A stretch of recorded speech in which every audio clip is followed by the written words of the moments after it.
Welcome back, Quick Brain. Your question for today. This is a game changer. How do you change the future for the better? And this is a powerful question. I think we're all looking to make some transformation, not only in ourselves, but also for our world. And so I want to introduce you to our guest, Simon Mainwaring, and he's a very good friend of mine. He's a New York Times bestselling author and the founder of We First, and he's the author of this brand new baby, Lead with We, the business revolution that will save our future. Welcome to the show, Simon. Thank you, Jim. Hi to everyone. Yeah, so Simon he's like on my kitchen cabinet. He's been an advisor of mine for goodness. I mean, you spoke at our event years and years ago at one of our brain power conferences. We've been friends for about a decade or so. You've probably forgotten more, about this, what we're about to talk about, than most people will ever learn. But you and I were having this conversation, and I wanted to record it, celebrating your new book, and also, how do you navigate? How do you survive? How do you thrive under these like difficult circumstances? How do you do it with optimism and fulfillment and confidence and success?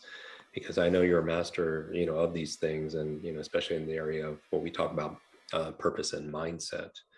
So where do we begin this conversation? I mean, optimism is an interesting word to have, today. Well, it's a great question, because I think every day all of us struggle. We look at the headlines and there's good reason to feel, even more disheartened, or to feel apathetic, or to feel like, wow, these issues we're facing are too big for any of us to deal with. The solution is to be intentional in your response. And to your point about optimism, optimism is so important because it's a self-fulfilling prophecy. If you show up and do something differently and others do the same, you will see more evidence to that effect, and it'll take on a life of its own. It'll build its own momentum. So it's good to be optimistic just by nature, but I think in challenging times, it's even more important to be intentional about it. And then specifically, focused on the message of my new book, it's really about shifting our focus away from sort of the individual and saying, my gosh, there's nothing that I can do on my own to get my arms around all of these things that I see.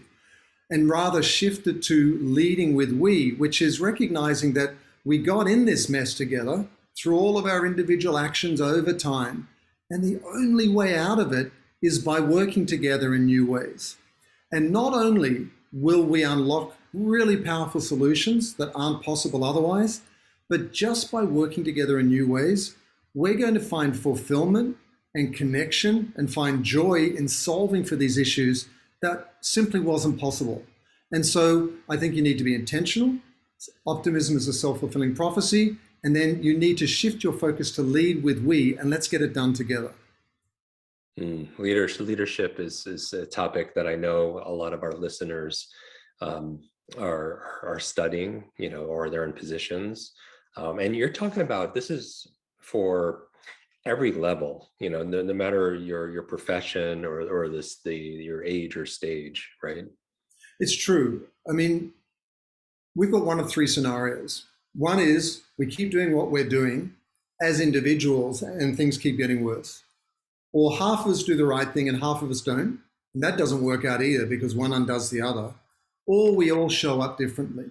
So me, as a father, I've got to show up intentionally and make a difference in terms of, a citizen, a father, a brother, a consumer, a boss, and so on, as a conscious consumer. Mm-hmm. So every single one of us has all these opportunities in our lives that I think we sometimes walk past or take for granted, where we can have a vote for a very different future by what we buy, where we work, where we invest our money. And so all stakeholders in society now need to lead together. And so I lay out this roadmap for how you do that on an individual level, in your capacity as a leader, inside your company culture, inside the community in which you operate, and then at a societal level. And what's so powerful about all of this, Jim, is when you do that, you start to unlock these synergies, the compounding effect, to actually make things better at greater scale, at greater speed, instead of that connectivity between all of our individual actions working against us. And so I see this as an incredibly exciting moment where our lives, our way of being in the world, especially after COVID, we're showing up differently. We're prioritizing what's important. We're thinking about our future and our responsibility to the people we love differently. So what does that mean? It means we've got to lead with we. And what does that look like? It means that every aspect of your life can be a trigger for positive change. Okay. And so, I mean, the pandemic has showed us that we are obviously we are connected, for sure, right? That one of these things that we talk about is that we could, we talk about in our community, if you change your brain, we could change the world. That how do you become limitless in a limited world? Well, the answer is simple: is we do it together, Right. right? Right. I think, you know, it seems obvious, that we're all part of one human family and that we're all sharing the same planet. But when you actually take that on board from a mindset point of view, how you think, how you show up every day, how you run your companies, how you work with others completely changes. The type of ideas you have for marketing, the type of culture you build inside your company, the way you look at your community, everything changes because that connective tissue becomes prioritized. And the reason it's so important, Jim, is right now what's happening is the whole is breaking down. Like the environmental system that we depend on is breaking down. The social systems on which we depend are breaking down. And this whole idea of shifting from me first to we first is, hey, we've got to commit to the integrity of the whole so the parts can thrive. And then when you think about that, you go, well, if we're actually going to do that, we've got to do it together. And that's why community, that's why collaboration, that's why co-creation becomes so important. And suddenly you will look at competitors differently. You will look at how you work with people differently, and your life will become, you'll fill your own life with fulfillment, not by the kind of the affirmation you're trying to get from somebody else, but by what you give to others and how you show up in the world. It's an inside out job. It's not an outside in job. So what would be in your book? There are a number of examples and anecdotes and stories. I mean, you've worked with so many Fortune 500 companies, for-purpose organizations, also as well, nonprofits. These different institutions. Maybe we could highlight one of those stories that come to mind. Let's Right? look at some examples of what it means to lead with we just out there that people can relate to. You know, there's an apparel company called Prana, and people may know them, they may not, but they recognize that the way they were packaging up their materials was wasteful in terms of the use of plastic and space and shipping. So they re-engineered it and they thought, well, we should share this with other apparel companies. And they launched something called the Responsible Packaging Movement that now has over 100 companies all working together in the apparel industry and beyond to level up the whole industry. That's one example.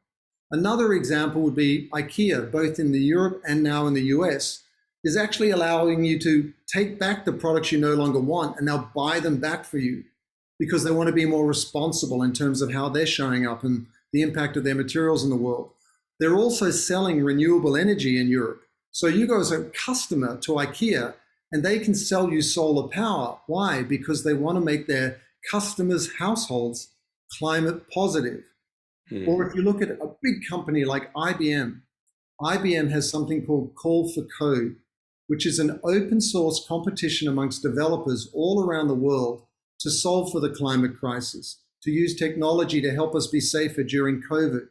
So what it is like we've almost imposed these self-limits on ourselves. We think about our own immediate stakeholders, our suppliers, the people in our lives, our customers. And what it is it's blowing that up and saying, we're all in this together.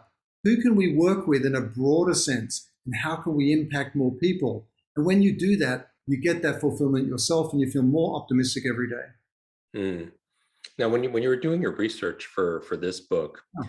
was there anything that was surprising that you came across when you were doing that discovery? This process of writing the stories, some of the data.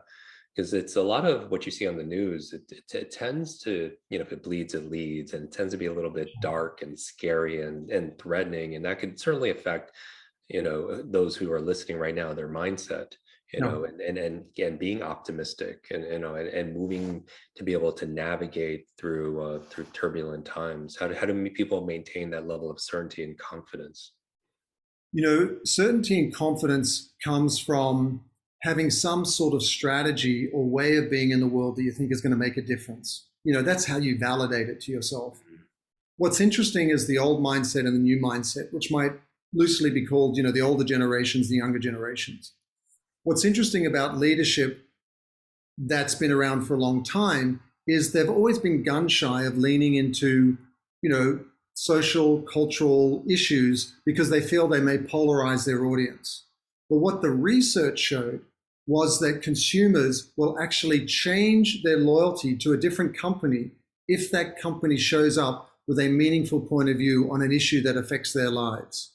And in fact, they will boycott a company that stays silent. So one of the surprising facts to your question was, if you think you're being smarter by just staying quiet or hiding in the background or trying to play both sides of the fence, you in fact get penalized for it. And I think the other surprising fact is that, it came out from the Lancet Planetary Health Report not so long ago. 56% of young people think humanity is doomed unless we do something about it.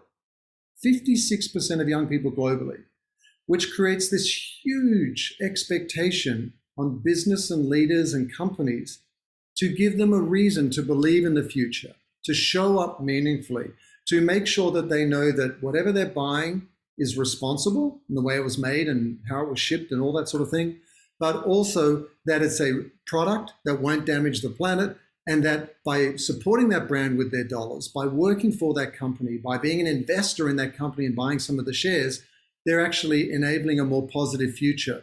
So I think it's surprising that you can't play both sides of the fence or stay out of the fray.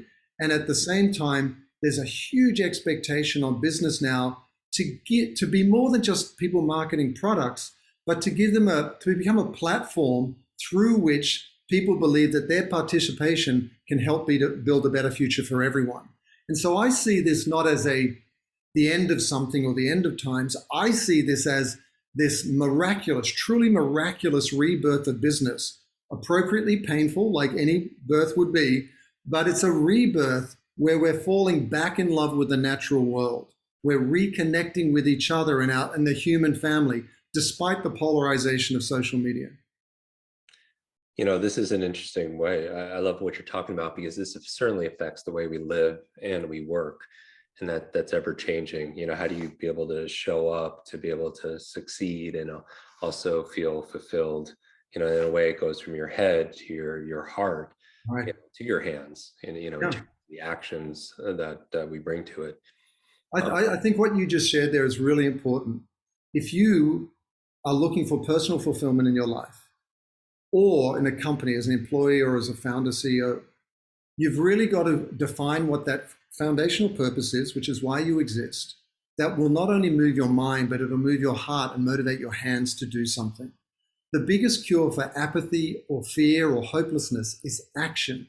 Mm. And the sooner and more deeply you lean into being part of the solution rather than part of the problem, the more you'll see other like-minded efforts going on, the more you'll be inspired to go even deeper, and suddenly you become part of that solution, and you'll feel so much better about how things are.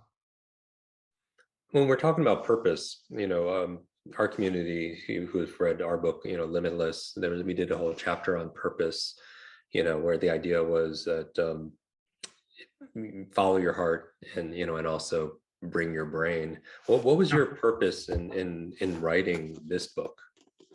My purpose in writing that book, Lead with We, was this. I wrote a book 10 years ago called We First, which is about the shift from a me first focus to a we first focus. But in that 10 years, things got a lot worse, and business didn't change far enough or fast enough. And so I realized we need a wholesale reimagining and re-engineering of business to restore and protect the systems that make our lives possible. Why? Because companies can't survive in societies that fail. They just simply can't. And we all want to believe in our future and the future that we're going to leave to kids and folks that we love. So the whole premise of the book was, what is that fundamental mindset shift? How do we need to think about things in a completely wholesale different way that will allow us to behave in different ways? Because here's the thing, we can't increment or iterate or innovate our way to the future based on business as usual. We're not going to get there far enough, fast enough. So suddenly we need to remind ourselves that we're in this together, that there is nothing we can't achieve when we do it together. And so what the book does is it lays out this step-by-step blueprint based on all of our work with brands like Tom's and Timberland and Sony Pictures and so many others that shows you how, large or small company, how you can apply it to your leadership, to your culture, to your community, to societal issues at large, and how you can pull it all the way through to compound those synergies and compound the impact that you're having. And when I finished the book, I came away on the strength of all the examples of how people are showing up in different ways around the world, incredibly encouraged, incredibly optimistic, because, think about this. If you think it's idealistic, if you think it's foolhardy, if you think it's naive to think that we're going to show up very differently moving forward, just look at what happened in March last year in a moment of crisis when COVID hit. Businesses, communities around the world put down their tools, re-engineered their supply chains to make PPE, ventilators, and so on. Companies sent their employees home. People were looking after their communities. Restaurants were making meals for medical practitioners and first responders. In moments of crisis, we show up differently. And often we suspend our competition, our individualism, and we really lean into how connected and dependent we are on each other. And I think as we look to the future, COVID-19 is like a pilot program. We are in fact going to be doing this more and more of necessity because it's in our own interest in terms of our own well-being, our communities, the people we care about, the businesses that we want to keep going. And so I think we're going to lead with we simply because that's the only way that we're going to meet these contracting timelines at a sufficient scale, at a sufficient speed. And the other thing that's really interesting, Jim, is the market forces are already there. And what I mean by that is up till now, you used to think, well, we've all been trying to change things for 10, 20, 50 years now, and we haven't got there. But what's different right now is we have the requisite coalition of stakeholders at the table for the first time. We have suppliers, leaders, consumers, customers, employees, and also the investor class have woken up. The money is there. They want to put their money in young companies that are doing good. They want to support large companies that are retooling themselves to have a positive impact, do less bad and more good. And, if you really want to offer a viable alternative to the engine of capitalism or business, you need all the parts of the engine in place. And so now we have all the stakeholders at the table. And for the first time ever in my 30 years of doing this, we have the stakes, literally an existential crisis for humanity. We have the stakeholders that I just mentioned, everyone's at the table. And we have this this animation of a new story for business that we've seen in all the headlines around the world for the last 12 to 18 months because of these challenges. Those three have come together. It's already happening. The market forces are changing. And each of us listening to this should really embrace our own individual agency to make a difference by what the choices we make every day, and also supporting those companies that are showing up this way. And we're going to start in 10 years' time, we're going to look back and go, what we have achieved in this last decade is simply miraculous.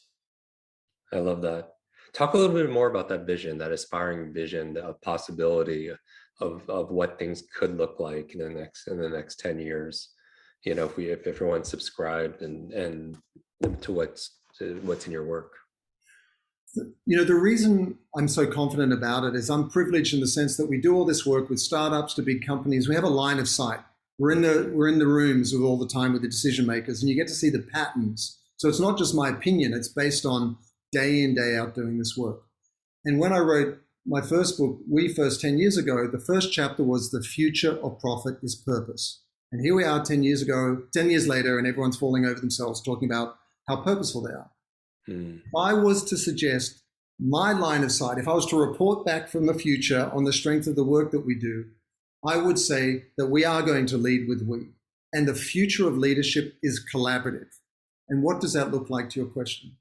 What it means is that we are going to, for the first time in a century, if not longer, with clear eyes, look around us and see these biological blueprints littered around us in the world that the natural world has provided for solutions, for medicine, for design, for innovation that we need.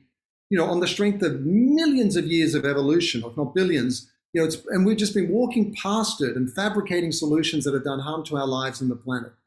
And I think what's going to happen is that we are going to start to work with nature and serve nature and regenerate the natural world instead of stealing from it and degenerating it. And in turn, the natural world will respond and dazzle us with its inherent and innate regenerative capacity. And we will suddenly, as I mentioned, fall in love with the natural world all over again, because we'll realize that everything that we needed was already here. And we only needed to think about how we live our lives, how we do business, and the impact we have differently.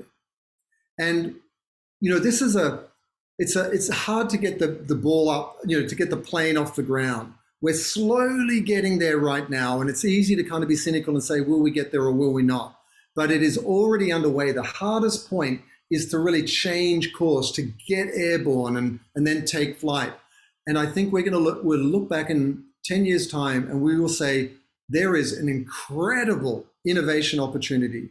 There is an amazing marketplace opportunity in solving for all of these issues. And I believe the most iconic brands of the future will be those with the greatest social impact, those that solve for these issues. And don't take my word for it. Just think for a second. Elon Musk, 2007, 2008, the auto industry tried to put him out of business.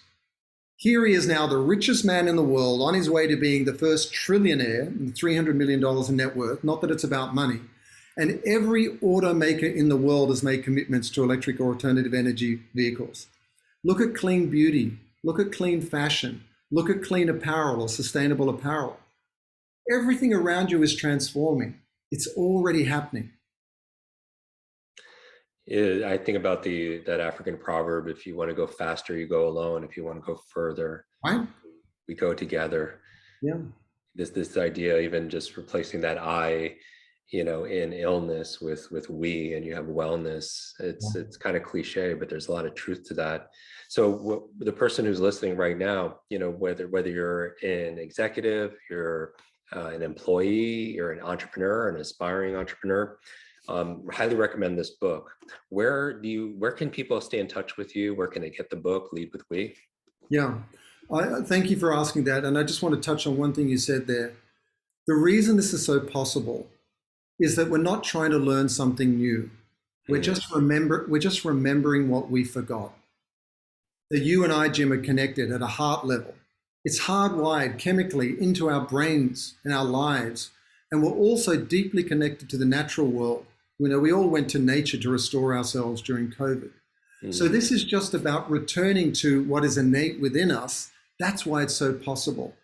And, if you want to find out more about the book and how you can apply it to your life, your business, both in terms of driving your growth while solving for all of these social and environmental challenges, you can go to leadwithwe.com. All the information's there, leadwithwe.com. It's also up on Amazon now. And, if you're interested in sort of the type of work we do, it's wefirstbranding.com. But we put the 10 years of our work, myself and my team, into this book based on research, best practices, case studies, examples, and then put it all together in a way that you can follow. Why? Because it's go time. We need to do this now, and we need to do it together. So I so appreciate you sharing, the book, and also giving me a chance to outline some of the thinking behind it, because I deeply believe there's nothing we can't achieve when we do it together. Lead with We is a real masterclass in business revolution, with everything from it has the mindset, it has the motivation, it has the method specifically. Highly recommend it. On social media, can people find you? LinkedIn, Yep. Facebook, Twitter? At Simon Mainwaring. So I say Mainwaring here because that's how it's spelled. It's a crazy name. You know, when you move to another country and they're always like, what's your name and how do you pronounce it? At Simon Mainwaring, which is Mainwaring. Australian, what can I say? We say things funny. And, I really appreciate everyone's interest and connection, but also, I don't know, let's connect our hearts and our minds and our hands and just see what we can do. Amazing, amazing. Everyone, make sure you follow Simon on your favorite social media. If you like, share this episode. We will put the extended version, as we always do, on our YouTube channel. Also, make sure if you do post one takeaway, make sure you tag Simon so he gets to see it. Tag myself also as well. I have multiple copies that I pre-ordered also as well. So I'm going to actually send out a couple of copies just to our community who's out there listening. But make sure everyone should get 2 copies of this book, one for themselves and one also to be able to gift out to somebody else. Jim, actually, I really appreciate you saying that, because here's the thing. Every one of us knows someone in a position of power that can move a lever. It might be a CEO at a company. It might be someone, a friend who has a business. It might be a chief sustainability officer. It might be a marketing officer inside a company. Give it to them. And just by simply doing that, you can equip them with a roadmap and the best practices. And it's astonishing what happens. You shift their mindset, and it may not happen immediately, but suddenly they start to think differently and behave differently. And you can be that catalyst for change. And we need to get, reach as many people as possible so it can take on that momentum. Yeah, and it's just refreshing to know that doing the right things for the right reasons is not only the right thing to do, but it also is more profitable to do it also as well. It is more profitable. The business case is undeniable now. And I'll tell you what I see from my line of sight in our work. All of these issues, climate, biodiversity, plastic, all these things that we know about, they're all compounding in the future and hurtling back towards us in the present. And it's going to create this hockey stick of expectation that's just beginning now. Think about how the dialogue around business has changed in the last 3 or 4 years, and it's going, do more good, do less bad. It's already happening. It's going to go like this as these issues come back towards us from the future. So if you grab this book, if you apply it, if you put it in the hands of somebody who can drive change, you will position them to be on the right side of history. The market forces will push them forward. And the kicker is you'll also improve the future for all of us, which is not a bad thing either. It's an amazing perfect storm right now, and the timing is right now, literally. And so if you do good by the people, for the planet, then the profit will take care of itself. Simon, thank you so much for being on our show. And everyone, go get your copy of Lead with We, and we'll see you in our next episode. Thanks so much, Jim. Thanks, everyone. Hi, Kwik Brain. It's your brain coach. I want to thank you so much for watching this video. 3 things to do. Number 1, make sure you share this, because when you teach something, you get to learn it twice. Update your learning so you can update other people's learning as well. Number 2, make sure you subscribe to this channel so you don't miss a thing, because if you miss a video, you miss a lot. And finally, make sure you hit that bell so you're notified and you find out when we put out the latest and the greatest. One extra thing, if you want really close attention, then text me. Here is my phone number, 310-299-9362. Did you remember that number? 310-299-9362. Shoot me a text and we'll stay in touch. Ask me your burning question. And I wish your days be full of lots of life, lots of love, lots of laughter, and always lots of learning. I'll see you in our next video.